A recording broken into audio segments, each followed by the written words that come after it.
Hello, and welcome back to Thespians here on the Movie Pope podcast, the series that discusses theater and dramatic works with professionals. And today we have an old favorite back here. We've got Chris Stonnell of Post Mortem Players, based out of Concord, North Carolina. And we're just going to play catch up, see what he's been up to since our last conversation. And we're going to chat about the current season and the upcoming MTA awards and whether or not they will clinch the prize. But before we dive in, remember to like, comment, subscribe, and let us know down in the comments below what you think. Please say something, even if it's something like, I don't like the shape of your head, it kind of looks like a potato. I don't mind. But let's go ahead and get started. Chris, my man, how are you doing on this fine Friday afternoon, man? Oh, I can't complain, although I am very slammed. It's a very busy world in the arts. You'd be surprised how busy it is in the summer. Yeah, and I was going to say too, because usually, because I initially thought that the summertime would be kind of quiet because you've got nothing going on, kids are out of school and all that stuff. But but recently, with the interviews that I've done with past guests, I've kind of learned that summertime is usually like the busy season. It's the exact opposite, because that's when kids are either doing like theater camp or they're putting up productions, and usually since there's nothing going on in the summer, that's when theater, especially smaller theater companies, they take advantage of that lull to kind of put on these massive productions because nobody else is using that space during between the months of June and September. Yeah, well, we did our biggest, most ambitious production to date at the very end of June. We did the musical Death Takes a Holiday. And then the rest of the summer, a lot of it's, because it's like our next season is here before you know it. We have auditions coming up in a week here in the middle of August. So, I mean, it's like this, and then that time between is just closing out one thing and getting ready for the next one. And so it never really stops.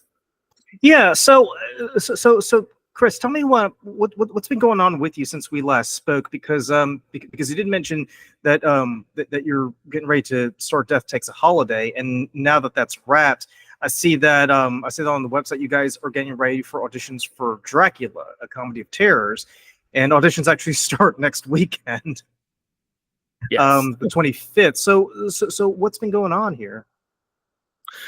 Well, I'll start with Death Takes a Holiday.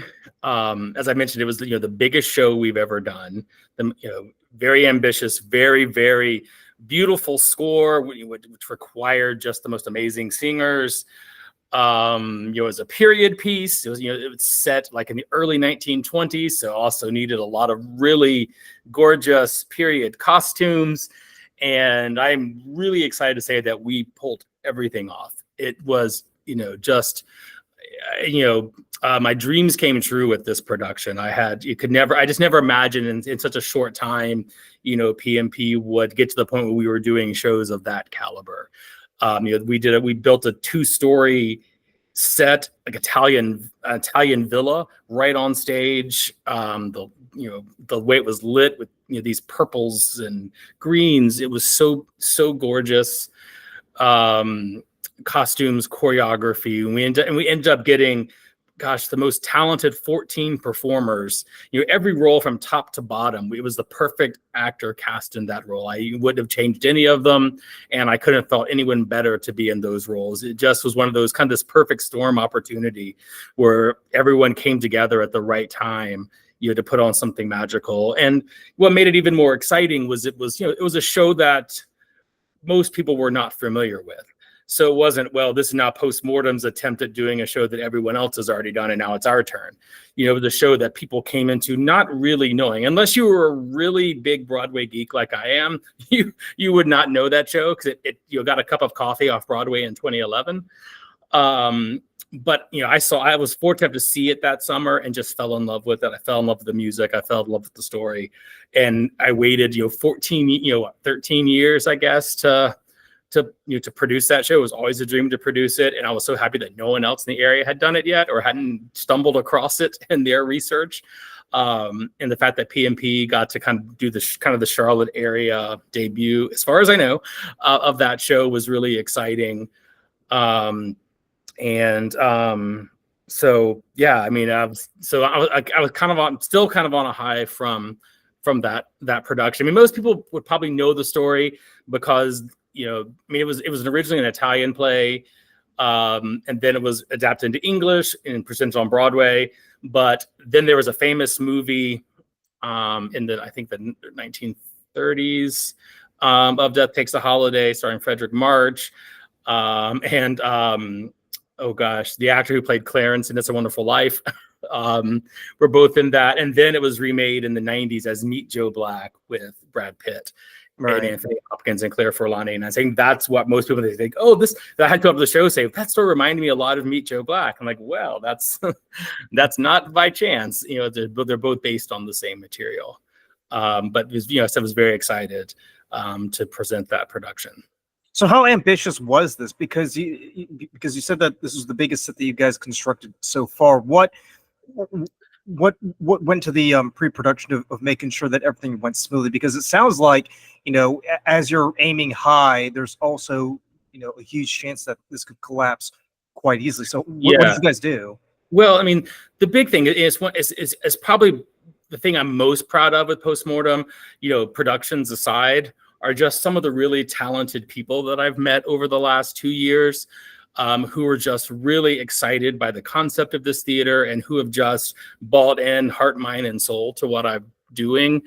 And they're just extremely talented people. And, you know, they had all bought into Death Takes a Holiday, you know, so I had the perfect director, Hilary Powell, for this.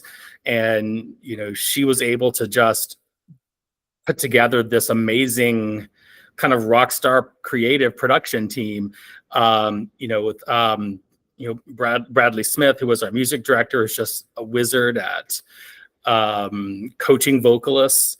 And I got to work, and Charlie Duncan, who had done some choreography for me for Monster Songs, came back in to do the show, which had a little more dance in it than, you know, some of the stuff that's, you know, definitely more than Monster Songs had. And, you know, there's like a big Charleston number in the show.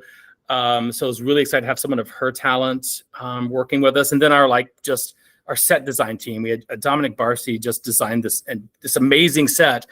And as mentioned, it was a 2-story set. And what we did was, I mean, he started working on the set, gosh, probably last fall, or at least at the very latest, early in 2024. And that's when you decided that you were definitely going to do Death Takes a Holiday, right? Yeah, well, we had decided, it was weird going into my second season because we're still trying to, you got to pay for rights and everything. And so I never did like a real, here's our season unveiling. And so probably towards the, around this time, or just a little bit after this time last year, we knew we were doing Death Takes a Holiday. I just couldn't officially announce it until I paid for the rights, which I was able to do, I think, right around the time of Catch the Butcher. I had enough money in the account to make that happen. So we knew, and I had put together my initial creative team, director, choreographer, music director, and then Hillary, had people she knew to put together for the technical roles. And so Dominic, who did the design, as I mentioned, OCT was gracious enough to let us use this kind of upstairs dance hall space to start building the set in early. So then once we got on stage, we kind of just moved it down there and then just put it together. And just watch this massive thing erected. It's nice, this great chandelier hanging down from, that worked. 2 grand staircases kind of going up to meet on the second level. So a beautiful set, amazing sound design by John Cadella. And then Jackie Bondo Carter, who played Nancy, the lead in Catch the Butcher, is a brilliant costume designer. And you just did a fabulous job pulling all of these like 20s era costumes, and not just 20s, but this family is part of the aristocracy, so they're very formal 20s. Yeah, the old money look, right? Exactly. And then when the Grim Reaper shows up, he takes the form of a Russian prince. So obviously there's the Russian prince outgo costumes that you need as well, in addition to his Grim Reaper outfit, which obviously we needed to like adapt a little bit, since it's, to kind of fit with the feel of the show. And it was a family affair. Chuck Reardon, who played the Butcher, Bill the Butcher, he came in and did props for us. And so it's all these people who just giving up of their time, just wanted to be. We almost had to turn people away because so many people wanted to work on this production, which is a really great problem to have. And enormous turnout for auditions. And it was some of the hardest decisions we had to make because we had so many talented people show up to audition. So just from the beginning, it was just, and we for me, being a music major and working at the symphony for as long as I did, I'm very passionate about always having live musicians. So we also hired a band to play the score. So we had 2 keyboards, a horn player, a trumpet player, and a cello to perform the score. So I mean, all of that, and none of it's free. So that kind of goes into the size of the production, not just looking at it physically large, but also just there are a lot more costs to do a musical of this caliber and this size. So, what was the most difficult aspect of producing this musical? Was it because in my mind, I'm imagining it's going to be the sets because you've got to build this giant, this giant set, and then you've got to assemble it. Like, was it that, or was it something else?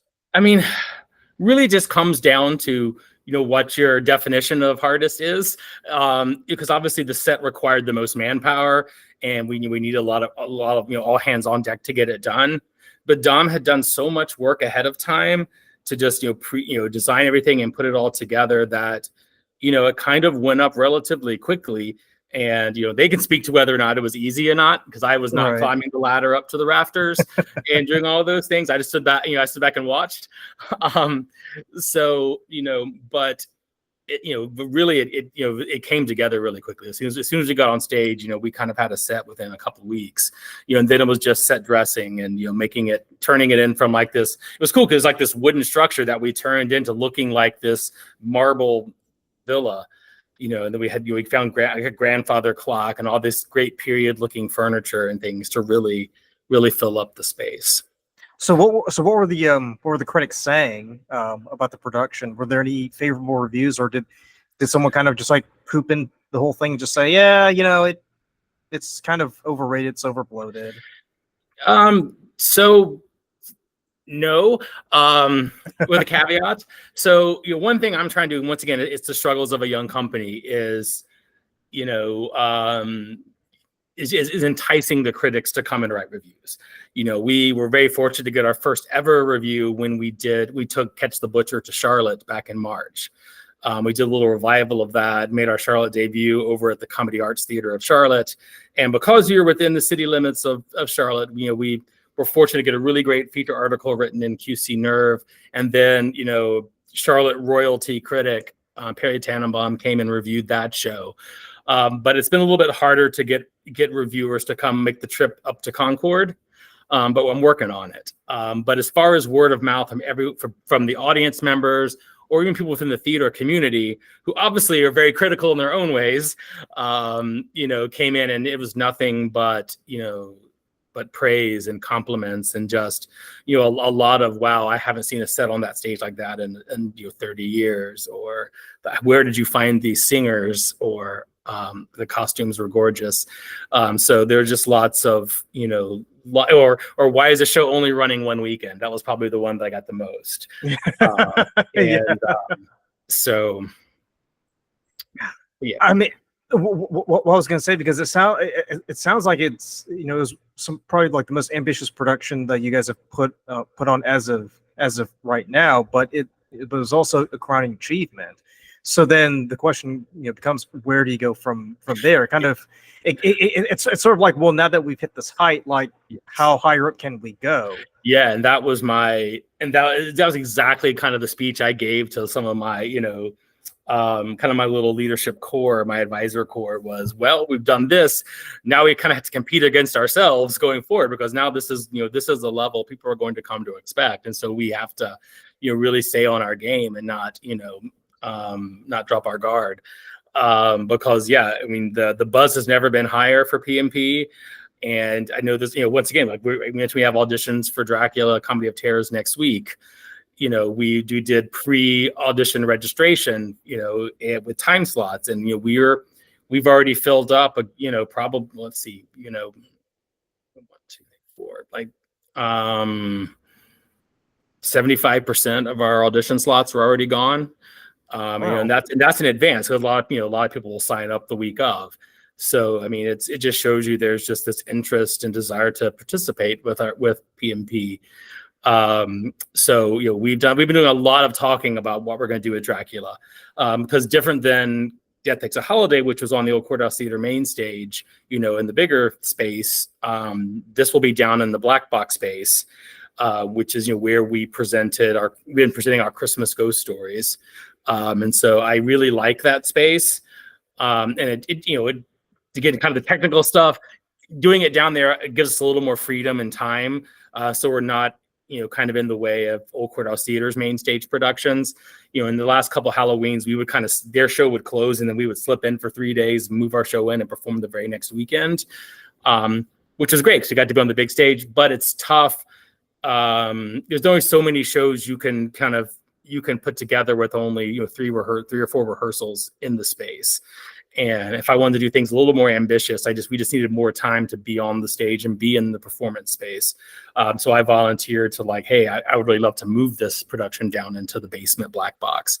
And then that way we can essentially be in there as soon as auditions are done, and can just build our show into that space, which allowed me to do a show with a little more technical magic in it, like Dracula, Comedy of Terrors. And so we're doing a lot of meetings about that. We've got a lot of really cool things planned that we haven't announced just yet, but some cool partnerships and things with that show. And I think it's really going to be an experience because, one of the things we want to do with Post Mortem is more than just coming to see a show. We want it to be an event.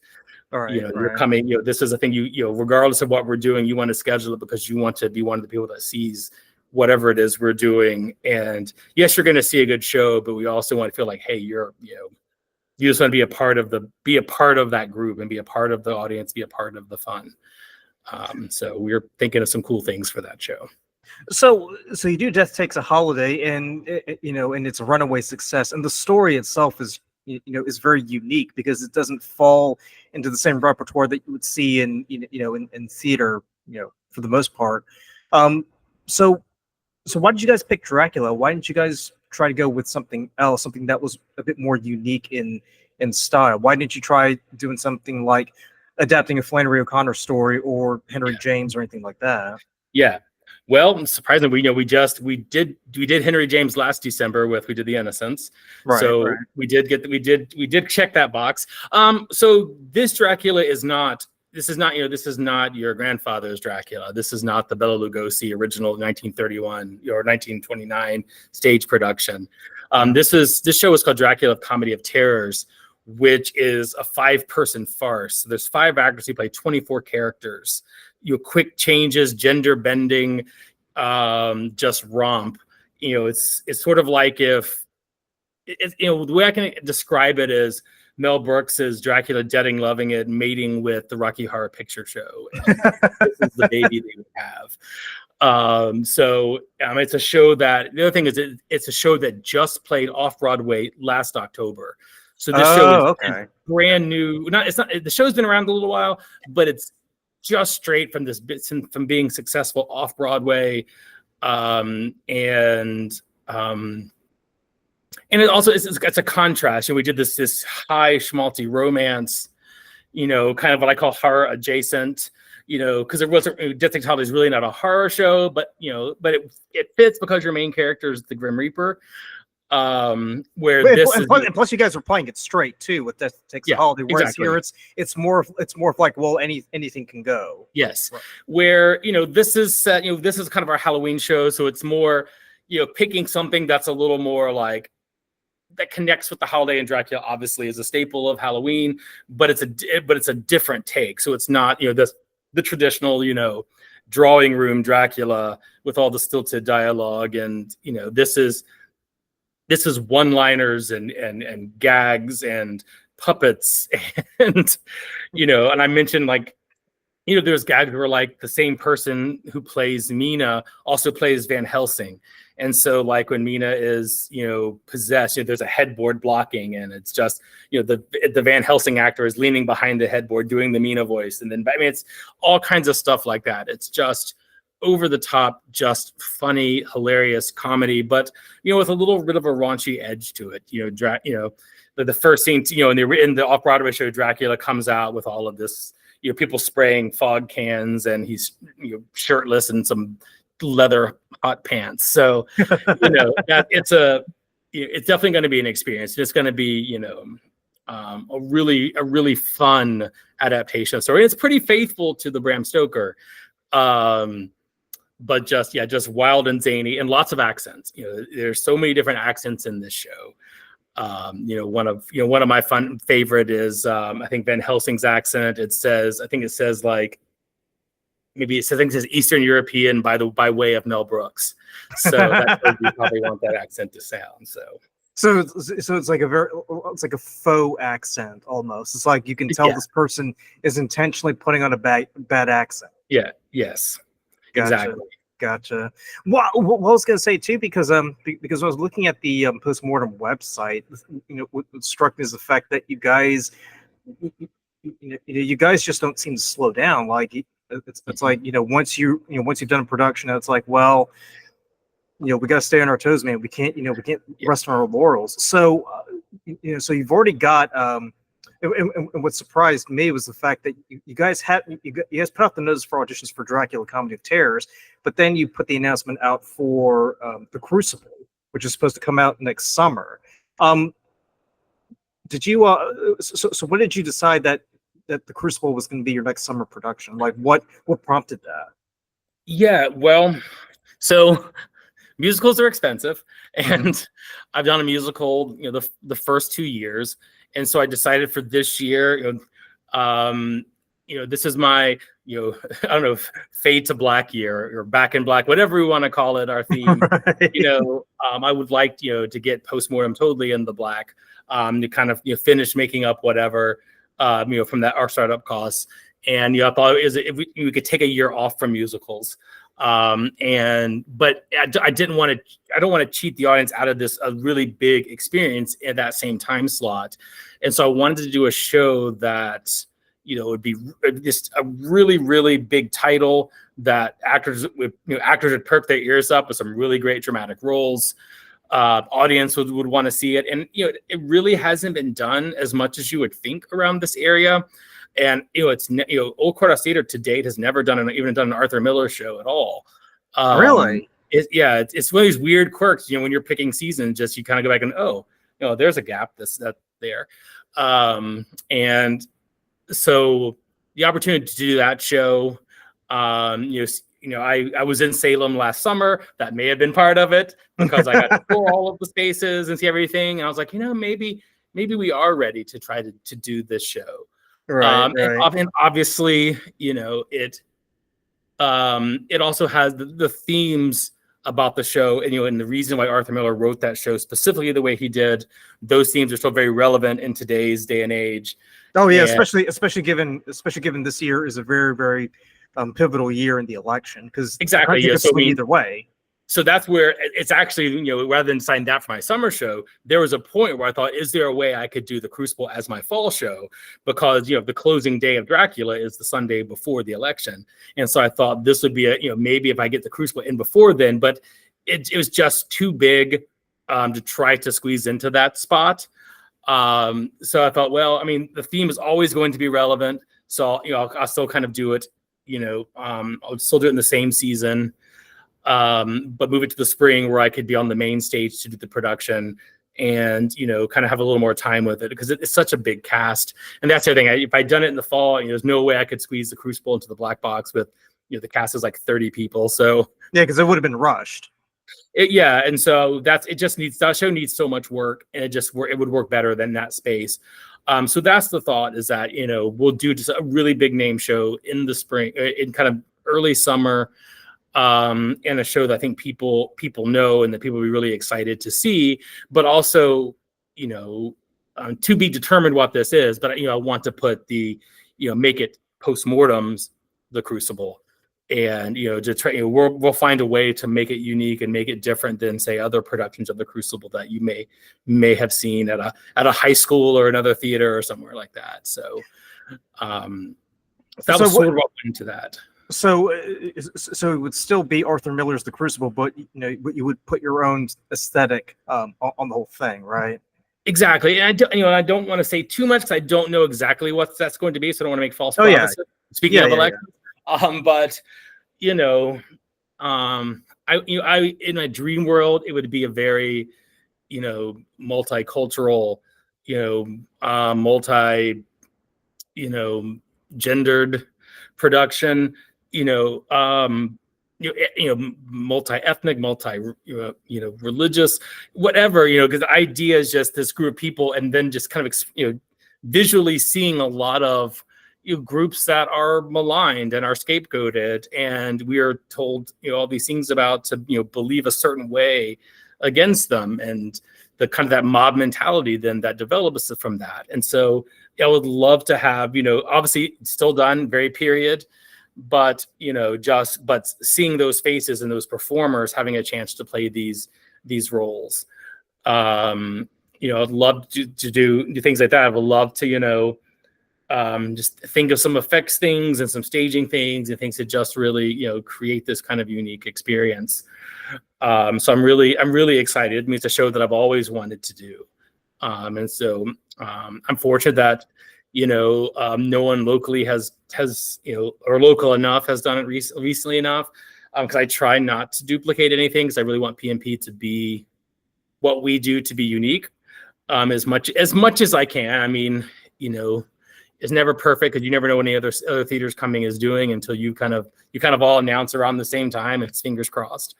But so that actually leads me into another question, because because when I've spoken with other theater directors, they've pretty much said the same thing that you're saying. They want to, whenever they're putting up a production or they're planning a season, they're always looking to see what everybody else is doing, so they're not duplicating it, like you said. Do you I mean, do you just like go into other companies' websites just to see what they're doing, and does that inform how you're playing the season, or how does that work out? It does, but it's one of those things where, yes, as you can, because because once again, if you announce first, then they're all the ones who are having to scramble to pick something different. Where if you wait to announce is doing before you decide, then you're having to kind of make a reaction based on what's out there. So it's it's pros and cons either way. So if you could decide you're choosing quickly, then you're the one that's out there. Like we ran into a situation last year where there's a show we had initially planned to do for our Christmas ghost stories last year, and the rights were restricted because there had been a professional touring production. I got an email saying, hey, the rights are not available. I applied for them, and then there was a day where I found out that I got them. Well, evidently there was another company just down the road that also found out on that same day that they got the rights, and I was still in the throes of advertising monster songs. So I needed to wait to not, I didn't want to have too much out there at one time. And they went ahead and announced. And so then I decided I would switch. But, I already had the Innocents as kind of my backup in that spot, since I didn't know until right when the rights were even going to be available or not. So that was a chance, even, in that season where I, made a switch. This year, I mean, we decided on Dracula a long time ago, got the rights a long time ago, paid for the rights for that, announced it internally a long time ago. And, I saw there is another theater that also announced Dracula right around the same time. Now I feel like they're far enough away where it's, I don't feel like anyone in my audience is going to go make a special trip to go see that production. Now there'll probably be some actors or theater people who don't mind driving an hour and a half to see shows. But because it's far enough away, I'm not super concerned about that. And this one times I'm like, okay, we've already decided I'm not going to change course at this point and just react because someone else has done it. But we had already committed to it ahead of time, and so there's kind of just like both sides of the coin there on programming. Yeah, and it's a very delicate dance that you've got to do, because on the one hand, you don't want to tread on anybody else's toes because you don't want to ruin their production, but at the same time, you kind of have to look out for yourself. So that actually leads me to another question. So, because, and you use Dracula as an example, like, if another if another company does a Dracula production, but let's say they're doing like the Bela Lugosi stage version, that wouldn't necessarily mean that you would have to cancel Dracula Comedy of Terrors because the tone is very different from correct. Yeah, well, and a lot of it depends because it's ultimately up to the rights houses that own all these shows. Because a lot of times they'll also, because they may not, like, if say there's another theater company that already had the rights to say Dracula Comedy of Terrors and they're located 20 minutes away from me, and then I applied for the rights, I probably wouldn't be given those rights because for them there would be two productions too close to one another.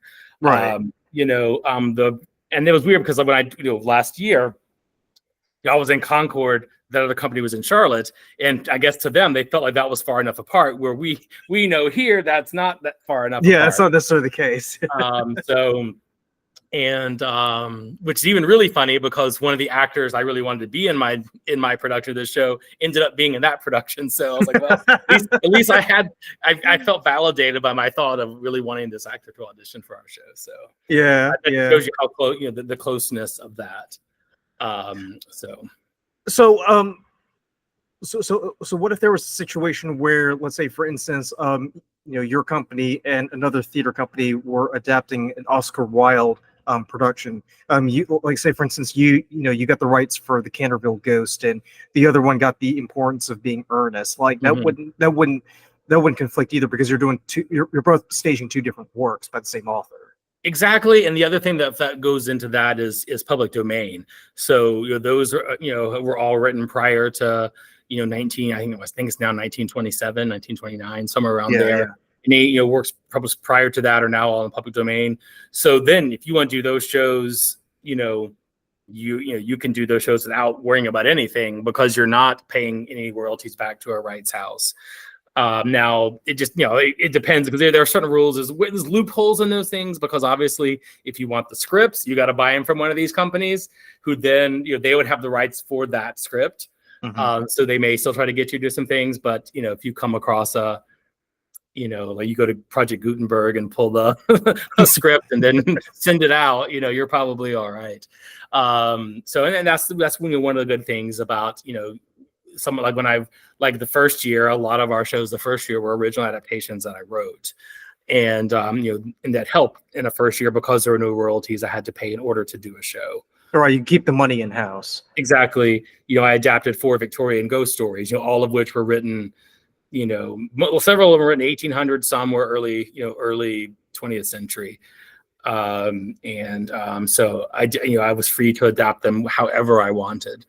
Obviously, I wanted to be very, very faithful and to the original intent and to the authors. But I could have set Dickens' The Signalman in space if I had wanted to. Right. So that actually leads me to another point, because and we spoke about this the last time we met up. But have you like reached out to any local playwrights, or have you considered adapting any stories into productions that you guys may do within the next few years or so? So I've got a list of about like 10 shows that I want to write at some point. And a lot of it just comes down to time and money. Because obviously I would love for a player to say, I volunteer to write for you, but it doesn't necessarily work that way. Not that it can't work that way. So I would love to get to a point where I could commission a playwright to write a show. So they're getting compensated to develop a production or develop a show for me. In the meantime, I definitely would like to come back and do another evening of, another kind of Christmas spirits with 3 or 4 different ghost stories. I'm really been thinking of, just doing an evening of M.R. James. I did one M.R. James on the original one, but I think it might be fun just to adapt maybe 3 or 4 of the stories from his ghost stories from an antiquary, and do some evening of those. And so that was one thing I had hoped to maybe work on some this summer. It got busier than I anticipated, so didn't get a lot of writing on that. There are several other shows that aren't necessarily, there's another one I would love to. There's another one that's like a musical I want to do. for another ghost story. It was sort of a kind of it was written in the right around the turn of the century, but it was a spoof. It was written in the Victorian era as a spoof of Victorian ghost stories, which was it was like this meta work, during the time period, which is really, really funny.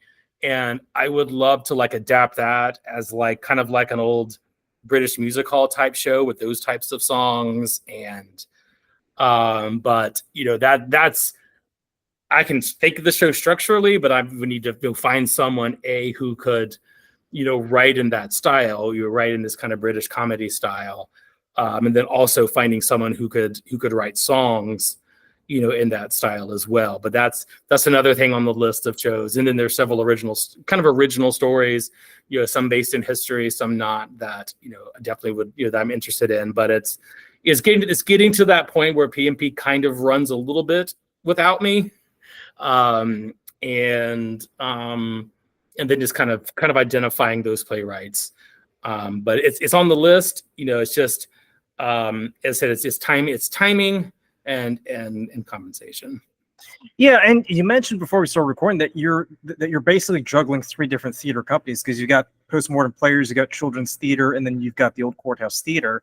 I mean, how much work goes into doing all of that? Because I can barely manage 2 things, really. Well, these past couple weeks were probably the most sleep I've gotten in one night. It was 6 hours. That answers that question. Yeah. Children's theaters who I'm committed to 9 to 5 every day. Mm-hmm. And everything else happens after that, and so it's just finding those times. And that's where a lot of things, those extra things that I want to do don't happen, because I gotta make sure all the important things get done, because as of now, I create a large portion of all of our social media. I handle all of our payments and financial things. And then, I've started putting together a great team of people who have been able to take on some of that. Jen Reardon, who's the wife of Chuck from Catch the Butcher, she's done so much great things with making connections in local businesses and things in Concord, which really has been awesome. She also helped me with another thing I didn't mention. You talk about what I've been up to. We also did our first ever Post Mortem Players masquerade ball and gala back in May. And she did a large portion of the organization for that, working with the caterer and decor and a lot of that, so that I could focus on what was going to happen at the program part of it. Right. Write all of my bad one-liners and puns, and create the big slideshow that accompanied it. So I couldn't have done that without her help. And as people get more involved and I find out more things people can do, then if I can maybe get some of the advertising and marketing and social media off my plate a little bit, then it just frees me up to do some more of these other things. Because obviously I started the company because I love being creative, and I still need the creative outlet. But a lot of the shows, the first year that I wrote them before I founded the company. So there wasn't much writing going on once we started. Those were kind of in the can beforehand. So, and it's trying to find the time to just dedicate to that, at any other point during the year. But that was kind of a good thing too, because at least you could hit the ground running and just say, hey, I've already written this. Yeah. Let's go ahead and put this into production. So, so you guys did the masquerade earlier this year. Was that just like a fundraising event, or was it just another outlet for? Yeah, well, so I think we talked about that. We covered this in a previous conversation, but PMP, we're not a nonprofit yet. I founded the company as a single member LLC. Yeah. Because once again, it's my passion, and I'm not ready yet to turn it over to a board of directors who aren't me. Which is sort of, if you create a nonprofit, the nonprofit belongs to the community. So the creator, you're as involved as the board will allow you to be. And so I'm not ready to do that, and we'll see how far we grow. But essentially, I need to make revenue to support the company, and you can't succeed on ticket sales alone, because that just doesn't cover enough, especially, and so looking for some of these other ways to generate some income that are still fun and interesting, and provide something to the community or to our patrons. And also, ways to engage or support other local businesses. So, the gala was something I'd wanted to do. So it was a ticketed event, and but it was we called it was our halfway to Halloween masquerade ball. So we did it as close to halfway to Halloween as we could. Right. We partnered with Southern Grace Distilleries in Mount Pleasant, which is based in an over century old prison there in Mount Pleasant, kind of out in the country. So it's a very, they purport to be very haunted. They do paranormal tours and ghost hunts. I think a lot of the ghost TV shows have been there to do investigations and things. So a perfect location for us. So we did a catered meal. And then went over into the chapel, which we decorated. Amazing decorations in the chapel. Done, once again, this family thing done by Hillary, who directed Death Takes a Holiday, and Hillary's mom, Victoria. They emptied out all of their Halloween decorations and just really decorated that chapel. Yeah. It was really funny because they had so many of these great animatronics, and we got up to the very first sound check. And so as Death Takes a Holiday cast, we're going to sing, they were going to sing a couple numbers at the gala. As soon as they opened their mouth, all the animatronics were activated and came on. And we said, yeah, I guess we may need to turn all of them off during the show, because it was just this cacophony of screams and shouts and boos and everything else. So that was a really fun moment. So we did a program. Waking the spirits right there. Exactly. And it was fun because we were to do a program, and I gave out some awards. We did, instead of doing we didn't do enough shows where I wanted to do some really formal best actor, best actress kind of thing. So I did more of an audience choice awards in different categories. And then we had some fun categories like best effect and best kill and things like that, so that the community could vote on those things. So it wasn't just trying to determine who was best at this or best at that. And then I did give some more, I don't say important, but more prestigious awards. I named them after some of the great Grand Guignol performers. I named, one was the initial Paul Ratino Award given to, he was the special effects wizard for Grand Guignol. He had 30 different recipes for blood based on what you wanted it to do. If you wanted to drip, you wanted to run, do you want to splatter, do you want to ooze, do you want to coagulate? He had all the different recipes. Yeah. And so that award was for someone who just gave their all in kind of the backstage and technical roles. And so that the inaugural winner there was Jackie Obando Carter, who not only starred in Catch the Butcher, but she also designed the effects for that show. She costume designed every show this past season, and also designed a lot of the effects that we did. And then I gave the inaugural Paula Maxa Award. Maxa was the actress, nicknamed the most assassinated woman in the world. She was the biggest star of the Grand Guignol at a time when there weren't a lot of female stars.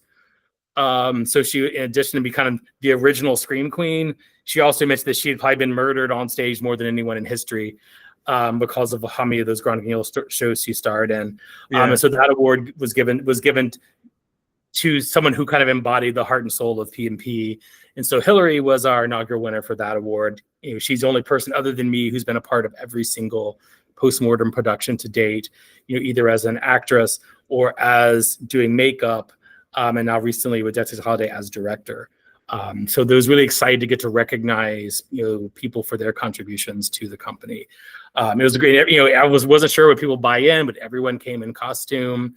We had a great time. We kind of, after the program part, we went back to the bar there at Southern Grace and had a DJ and played some spooky favorites, and Southern Grace did a paranormal tour. So kind of an add-on to your ticket was that you wanted to take a ghost tour.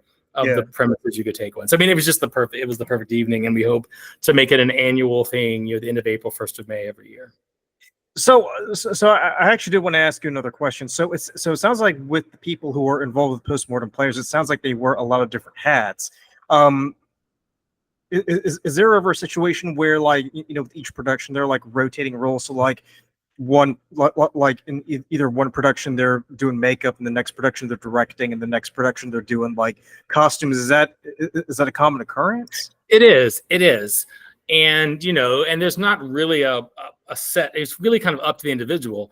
Like they want to, there's like right now, case in point, we have Dracula auditions coming up. There's about 5 people who are auditioning for Dracula who were all we're all on hold because they're my entire tech crew. But so we're waiting to see who gets cast and who doesn't get cast. Because whoever does it will probably be our stage manager and maybe run one of our boards. So there's a lot of who just want to be a part of shows. And I try to be very, I'm as hands-on as the director wants me to be. I want all of our directors to be happy and work with people they enjoy working with. So I try to give them a little bit of freedom and, who they want on their production teams. If they're like, I don't care, or I don't know anybody for XYZ, then I can start pulling in some of these people I know. But so usually once the director is chosen for a show, we'll work with them to see who they would like, and I'll try to match people up with them, and kind of go from there. Gotcha. So another thing that came to mind was when you were talking about the Masquerade. It made me think of the chat I had with Cassie over at Matthew's Playhouse, and we were talking about the Haunted Trail and how how not only is it a way for the Playhouse to generate more income, but it's also a way to kind of connect with with the town of Matthews. And with what you guys are doing with the Masquerade, obviously it's sort of doing the same thing.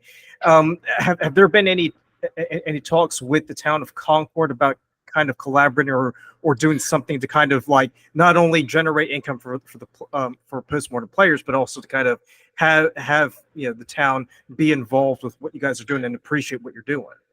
Not formally, but it's on the list of things to do, because Concord goes all out for Halloween.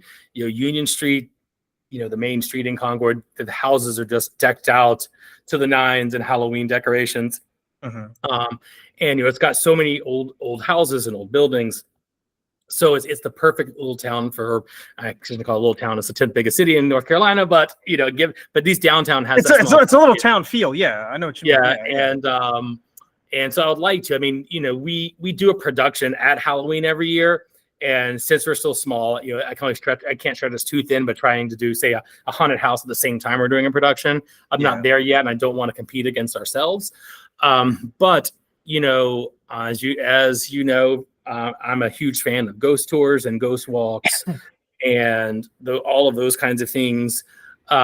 So I would, down the line, one thing I'm looking at is maybe starting a ghost tour in Concord. So if anyone from the city of Concord is listening, please reach out. I would love to talk about that. As a way to add kind of another kind of tentacled arm to what PMP does. Maybe doing some of those things in Concord, and as a way to make a little extra revenue. But then again, it would be a good way for someone else to make some revenue. Whoever the tour guide is, because obviously, whatever ticket we would charge, our tour guide would get a little commission.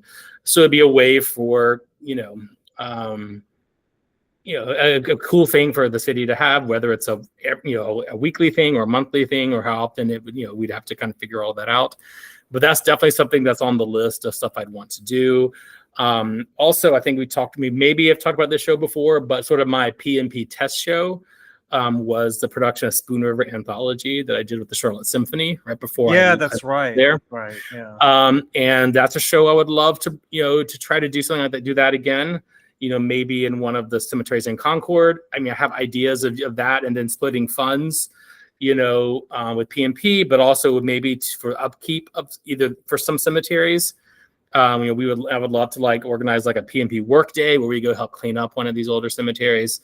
That maybe is somewhat abandoned. Those are things I would like, that I think would be good ways to give back. We're tossing around the idea of doing a blood drive for Dracula. So that'd be perfect, by the way. Yes. That'd be really, really perfect. So yeah, there's lots of ways we want to work and give back.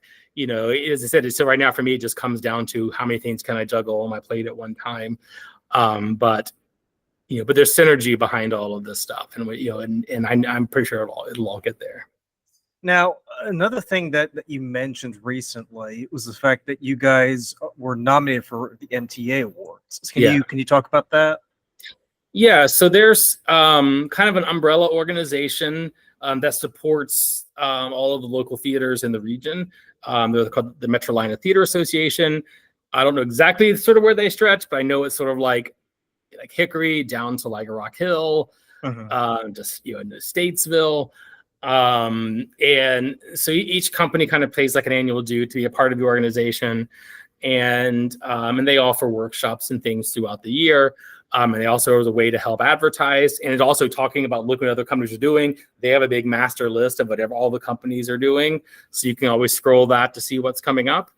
But they also, have pretty much, traditionally, there's been a few years they haven't, but have done the MTA Awards, which, provides, best actor, best whatever for all the companies in the region. You're allowed to submit 2 productions per year.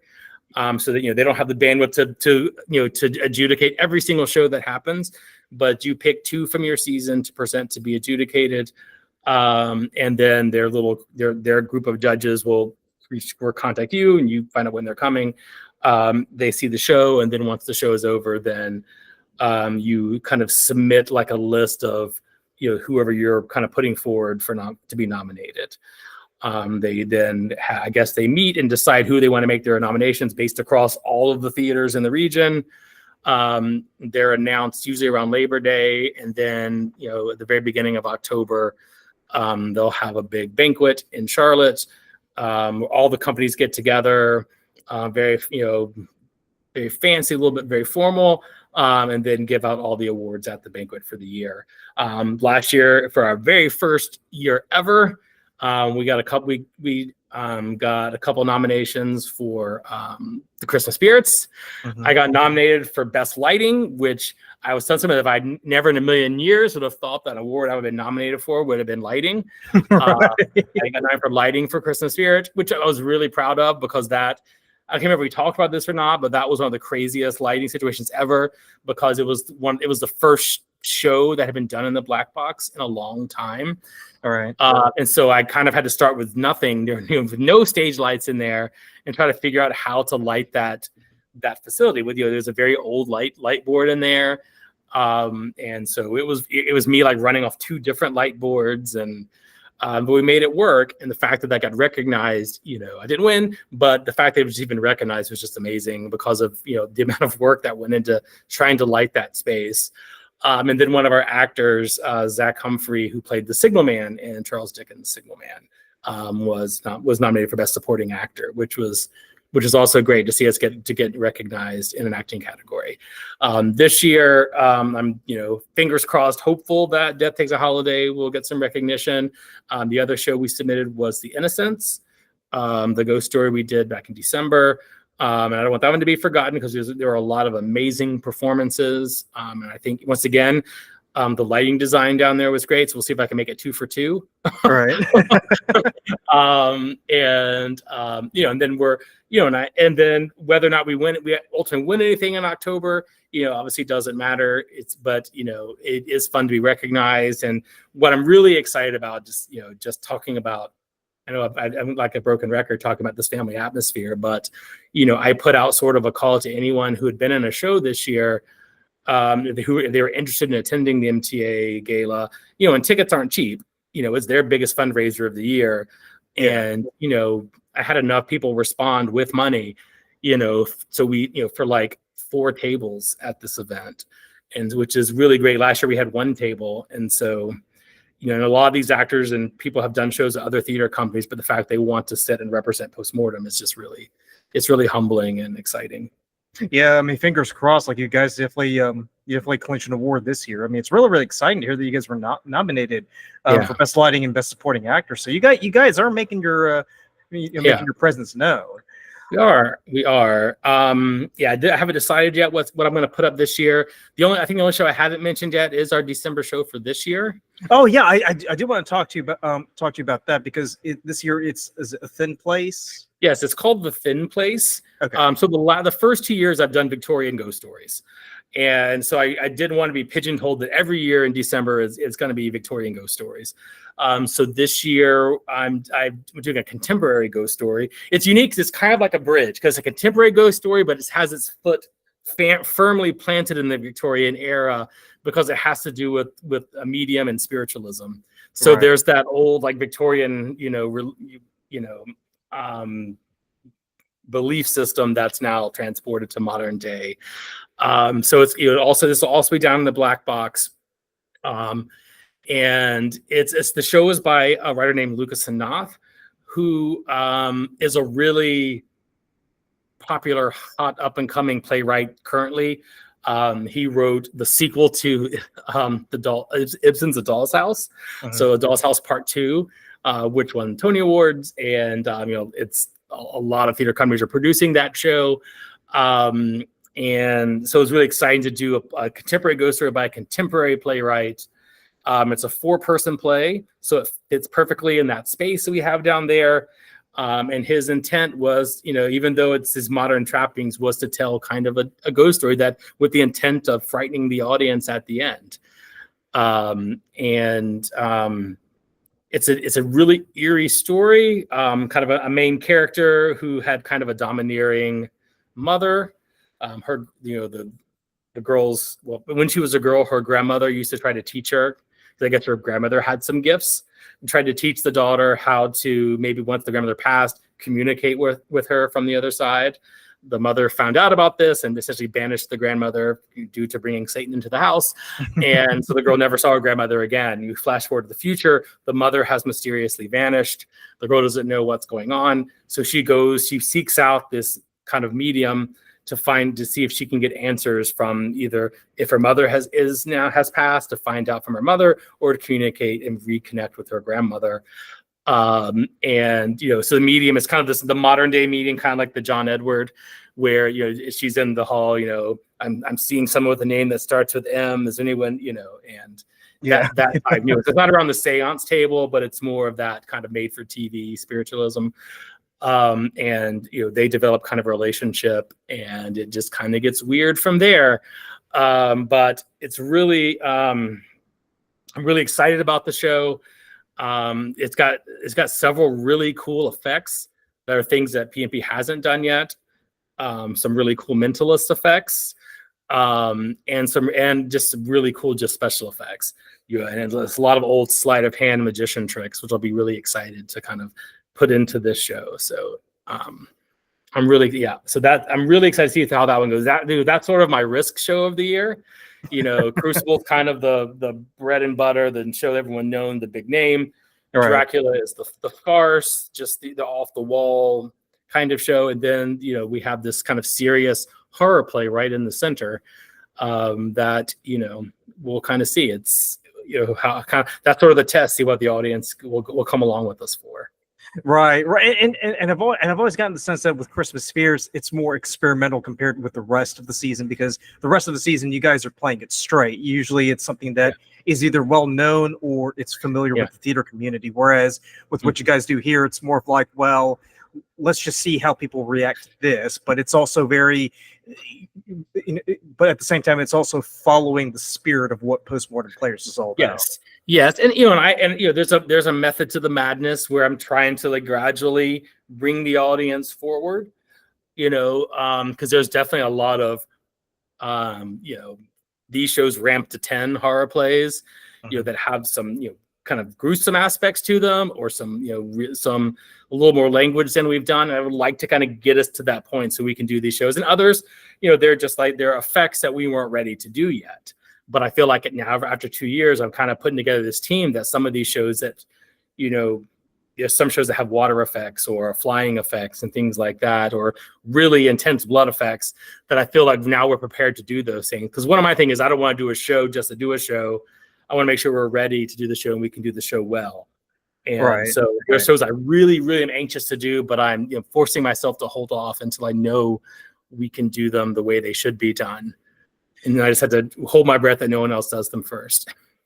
Right. And I can understand because as much as you want to leap forward, you also have to like make sure you're doing things, I wouldn't say the right way, but in a way that is going to kind of benefit you at the end. Yeah. And part of it's, I made the strategic decision to be in Concord. I just love that. I love the Old Courthouse Theater. I love that space. That's where I grew up. I kind of envisioned this partnership as a way to help theater companies helping theater companies. And so I didn't start in Charlotte. And so my building my audience is a little more gradual. I had to be a little more patient, my goal is I feel like I have a better chance of getting people from Charlotte to come to Concord than me being able to afford just to start cold in a space where I don't have all of the infrastructure that Old Courthouse Theater provides me. Well, not to mention that you would be competing with a bunch of other theater companies in that space. I would, and I feel like because one of the things that made the Grand Guignol so successful was just the theater itself was scary. You're walking down the gaslit alleyway to get to it, and then going into once again this old, converted church building with all these these angel statues looming over you. You came in and sat down and were already ready to see a horror show. And I kind of get that summer thing at the OCT. You go down the steps into this pitch black, dark, basement theater. And the same thing, people come in there already a little on edge. And I think it just adds to the experience. And you can't, that's something you can't get in some of these sanitized black box theaters or brand new spaces. Yeah. And that's the tragedy about it too, is because here in Charlotte, we've kind of made it a point of tearing down anything that's old, that's like 40 years old or older. So, so really it makes sense that you guys, work in Concord because they still preserve these old buildings. Whereas here, I mean, you'd be lucky to find anything that was like, 50 or 40 years old, really. Right. Exactly. And that was also, that was one of the main things too. Just having that old building, having this kind of historic community. I just feel like in a community that embraces Halloween as they do, maybe down the line, Concord kind of become this like North Carolina version of, Sleepy Hollow or Salem or something. Ooh, that'd be really, really good. It'd be really cool. And I kind of feel guilty about agreeing with you because I kind of said the same thing to Cassie last time. So it's like, do I want Matthews or do I want Concord to be the Halloween Town USA? Right. But one other thing I want to ask you too, Chris, is that is Post Mortem Players is famous for adapting these dark gothic stories to the stage. So obviously, whether it's Dracula or The Innocents or Death Takes a Holiday, there's this unifying theme of it being gothic. Do you think there will ever be a time where you'll start to branch out a little bit? So so maybe instead of doing like Young Frankenstein, for example, you do an adaptation of The Creature from the Black Lagoon. Do you see yourself kind of moving more towards like a science fiction, psychological thriller kind of thing, or do you feel like your bread and butter is mainly just working within the gothic? I think everything is on the table. I think some of it just goes to that methodology of getting to those spaces. Mm-hmm. A lot of the gothic is just tried and true, and people know the name. But but I'd love to one day move and do a show like Martin McDonagh's The Pillow Man, which is set in this totalitarian regime where they're interrogating / torturing a suspect, which is definitely a modern terror. It's pretty gruesome, and that's on the table. Definitely if there was more sci-fi horror that there's really anything macabre, anything that fits into the horror genre, or as I call horror adjacent, like a Death Takes a Holiday. They're all right. Or there's there's a musical called Sideshow, which is about the Hilton sisters, who were these conjoined twins. I mean, they were in Todd Browning's Freaks. I think even a musical like that would fit. It's not modern per se. The musical was written in the 90s by the same team that wrote the musical Dreamgirls. So it's got a very modern sounding score, but it's a story that takes place, at the height of, the freak show tours around the country. Yeah. So that's something that, fits in with our theme, even though it's not technically a horror play. But I mean, there's so much. I mean, there's, the musical version of Carrie, whether it's Little Shop of Horrors, there's lots of other things out there. There's a lot of writers seem to be writing more horror these days. So there's several new plays. I'm just waiting for rights to come out. Like even just last year on Broadway, there was a show called Grey House that starred Laurie Metcalf. That's sort of a modern ghost story, weird kind of horror play that it's sort of like a snowy road. A family kind of crashes and they have to go into this house. Very, very old dark house-esque, I guess, kind of premise. From that, harkening back to that old Karloff movie. So that's something I can't wait to read once it's out there. So yeah, I think anything's on the table. Someone's just looking at content and effects, the actors that you will need and the space, and just make sure everything aligns, and that's a lot of it is about the stars aligning, with space, with money, with tech, with actors available, directors available. All that goes into programming. Gotcha. Well, I mean, the future looks bright for you guys. I mean, really the only direction you can go is up now, because you did Death Takes a Holiday. You guys are nominated for the MTA Award, so best of luck to you. So Chris, if people want to learn more about Post Mortem, or if they're interested in auditioning for one of your shows, where can they go? They can go to postmortemplayers.com. And I'll have it in the description down below too. Yes, that's the easiest way, but we're also on Facebook, Instagram, and YouTube. Excellent. Well, Chris, I can't thank you enough for taking time out of your day to be on this podcast, and I just want to thank everybody for taking the time to watch us. And we'll catch you on the next episode. Take it easy.